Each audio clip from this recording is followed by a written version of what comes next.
Hello, everybody. Welcome back to Soundstage EDU. This is Mike, your host, and we're going to dive back into one of my favorite topics, and that's the theater.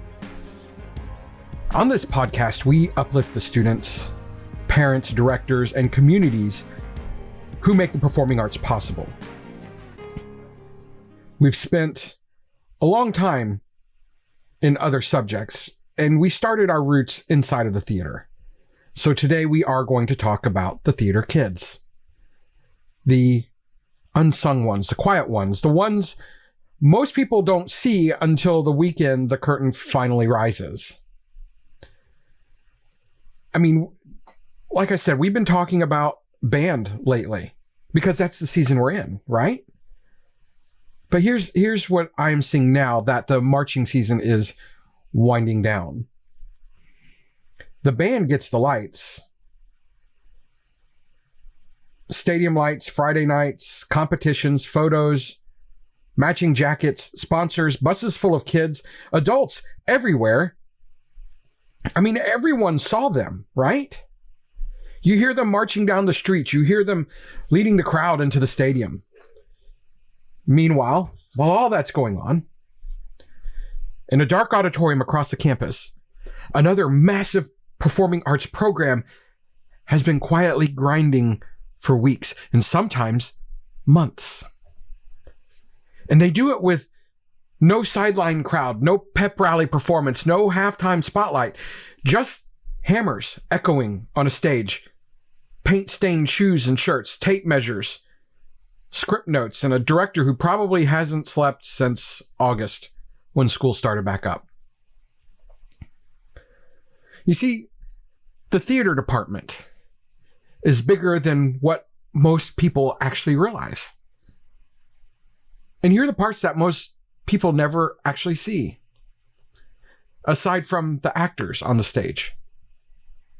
There's also stage managers, tech crew, lighting and audio students, costume designers, set construction crews, props teams, makeup and hair, shop classes, orchestra or pit ensembles, and teachers and directors coordinating all of it. It's not just kids in a play. It's an entire ecosystem of students learning real professional skills, like how to run a lighting board, how to run a digital mixer, wireless mic coordination, stagecraft, carpentry, choreography, calling cues, sometimes conducting, designing projections, writing blocking notes that would make the military jealous. I mean, every kid in that building, inside of that theater department, is doing project management, leadership, teamwork, crisis response and mitigation, improvisation, and above bar emotional intelligence. And they're doing that at the ages of 15, 16, 17 years old. No matter how you slice it, that right there is real leadership training. That's real world job and professional preparation. And yet, for some reason, they're still invisible. In many schools, marching band has something that the theater rarely gets. They have booster parents, committees, fundraising systems, adults on deck, public recognition, and sponsors who want visibility. But theater? Sometimes it's one teacher in a building full of kids doing everything themselves. Sometimes the set was built by teenagers with no adults present. Sometimes the cast is doing choreography at 9 o'clock at night on a school night because there's no paid choreographer. Sometimes the sound crew is two students who learned a digital console on YouTube and by just pushing buttons until something worked. And their budget? A lot of schools are making magic with less money than a football team's sleeve of practice balls. In the marching band, they perform for every football game on most occasions. Pep rallies, assemblies, multiple contests, community events.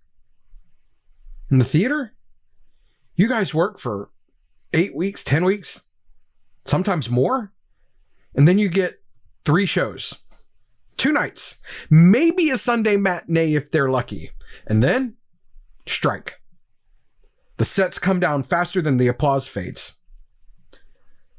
The work disappears, the lights go dark, the story stops. And most of the town never even knew that it happened. And that's not fair.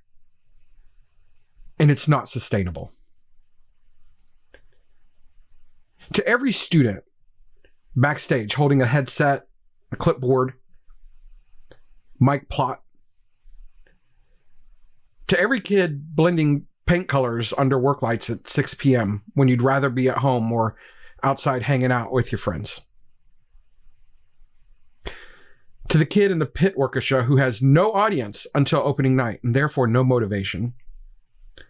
To the kid running Q Lab, terrified that they'll hit the wrong spacebar or they'll hit it twice. To the actors running lines during lunch, to the directors who coach, teach, troubleshoot, referee, fundraise, and care for 40 kids at once and sometimes more. To the parents who don't have a booster organization but still bring snacks, sew costumes, or help build risers. You all matter. Your work matters. Your art matters. And Soundstage EDU sees you. And we're going to try to change this culture. We're going to help you guys start pushing visibility, community education, booster training or booster formation, fundraising help, parent involvement, student tech mentorship, better audio and production support, real recognition for the work that these kids do. The marching band has a halftime. And the theater kids, they deserve the spotlight too. This is the next wave of advocacy, and we're going to make some noise. Because the kids who build the world behind the curtain deserve a community willing to stand in front of it. The instrumental music departments, that's our soundtrack to life. Those students are writing the soundtrack for our story. But the theater, that's the magic. Those are the stories that form and drive our community. They're where our imagination comes from. They are where our imagination gets put on display. It's real emotional intelligence.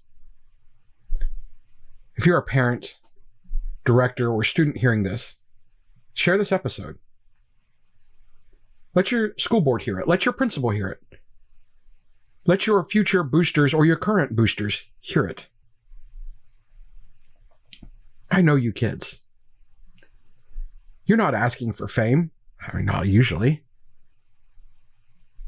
Adults, they're asking for fairness.